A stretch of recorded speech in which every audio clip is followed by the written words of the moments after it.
Les marchés inquiets après l'annonce de la démission prochaine de Mario Monti. Dès l'ouverture ce lundi, la bourse de Milan chutait de 3%. Les investisseurs craignent que sans Monti, l'Italie retombe à nouveau dans une instabilité politique. Des inquiétudes lisibles aussi dans la presse transalpine. La crise italienne secoue l'Europe, titre la Stampa. Vers un retour de la Ligue du Nord, le parti xénophobe et allié de Berlusconi, s'interroge Il Giornale. Mario Monti a été et reste un grand Premier ministre en Italie. Ses efforts et les réformes qu'il a entrepris pour reconsolider l'économie du pays sont absolument nécessaires. Nous devons continuer dans cette voie.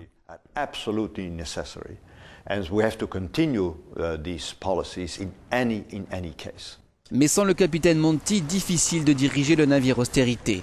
Les réformes entreprises pour redresser l'économie ont en effet provoqué la colère de nombreux électeurs, mais ce n'est pas pour cela qu'ils souhaitent le retour du Cavaliere au pouvoir.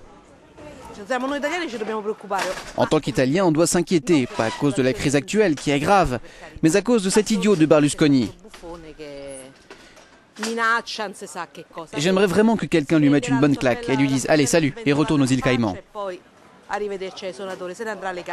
Après un surprenant volte-face, Silvio Berlusconi est candidat une nouvelle fois au poste de Premier ministre. Avec 15% d'intention de vote, son parti, le Peuple de la Liberté, reste loin derrière la gauche, mais le Cavaliere a déjà montré qu'en politique, tout est possible.